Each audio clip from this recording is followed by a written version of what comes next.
इचलकरंजीच्या राधाकृष्ण पाणीपुरवठा योजनेला दानवाडकरांचा तीव्र विरोध. मारुती मंदिरात गावकऱ्यांची बैठक. शिरोळ तालुक्यातील दानवाड इथं इचलकरंजी शहरासाठी प्रस्तावित राधाकृष्ण पाणीपुरवठा योजनेला तीव्र विरोध दर्शवण्यासाठी गावकऱ्यांची महत्त्वपूर्ण बैठक पार पडली. ही बैठक गावातील मारुती मंदिर इथं मोठ्या संख्येने नागरिकांच्या उपस्थितीत आयोजित करण्यात आलेली होती. या बैठकीत गावकऱ्यांनी एकमुखानं इचलकरंजीला पाणी देण्याच्या निर्णयाचा निषेध केला. पाणी आमच्या हक्काचं आहे, कोणाच्या बापाचं नाही, अशा तीव्र भावना व्यक्त करत गावकऱ्यांनी आपल्या हक्काच्या पाण्यासाठी कोणतीही तडजोड स्वीकारली जाणार नाही असा इशारा दिला. आमदार राहुल आवाडे यांनी दानवाड येथील कृष्णा दूधगंगा संगमातून पाणी उचलण्याची योजना जाहीर केली. यामुळे स्थानिक गावांमध्ये तीव्र नाराजी पसरली. शिरोळ तालुक्यातील दत्तवाड, राजापूर, खेद्रापूर, नवे दानवाड, जुने दानवाड, टाकळीवाडी, टाकळी या गावांसह सीमावर्ती भागातील नागरिकांनी या योजनेला कडाडून विरोध दर्शवला.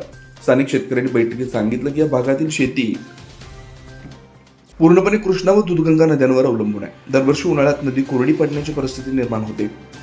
अशा स्थितीत इचलकरंजीसाठी मोठ्या प्रमाणात पाणी उपसा केल्यास शेती उद्ध्वस्त होण्याची भीती व्यक्त करण्यात आली.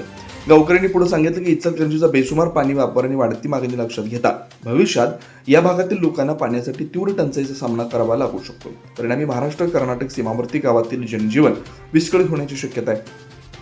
बैठकीत काही नागरिकांनी तीव्र भूमिका घेत वेळ पडल्यास संघर्ष करू पण पाणी देऊ देणार नाही असा इशारा दिला. या भूमिकेमुळे वातावरण तापलं. या पार्श्वभूमीवर शिरोळ तालुक्यासह उत्तर कर्नाटक सीमावर्ती गावातील नागरिकांनी एकत्र येऊन या योजनेविरोधात व्यापक लढा उभा करण्याचं आवाहन करण्यात आलं.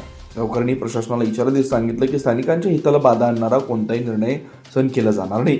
यापुढे या प्रश्नावर आंदोलन तीव्र करण्याचा इशारा देखील बैठकीत देण्यात आला. यावेळी नाना अंबुपे, मुत्ताप्पा कांबळे, ॲडव्होकेट सुरेश पाटील, राकेश जगदाळे शिरोळ, आंदोलन अंकुरचे जिल्हा अध्यक्ष दीपक पाटील, मियाखान मोकाची खिद्रापूर, युवा नेते उदय पाटील, बंडू चौगुले दत्तवाड, ॲडव्होकेट राहुल राज कांबळे, शामराव पाटील टाकळी, भरमगोंडा पाटील, सज्जन सिंग राजपूत, लोकनियुक्त सरपंच सी डी पाटील, माजी सरपंच बाबासाहेब पाटील, माजी सरपंच संजय धनगर, उपसरपंच प्रशांत कांबळे, भगतसिंग सुभेदार, शिवाजी साळुंखे, उत्तम कांबळे, दिनेश कांबळे, ज्ञानदेव बाबर, ॲडव्होकेट युवराज घोरपडे, रणजित पाटील, बाबासाहेब कुन्नोरे, शिवाजी साळुंखे यांच्यासह या बैठकीत अनेक शेतकरी, ग्रामस्थ, विविध सामाजिक संघटनांचे प्रतिनिधी उपस्थित होते. पुढील काळात या प्रश्नावर मोठं आंदोलन उभं राहण्याची शक्यता व्यक्त केली जाते.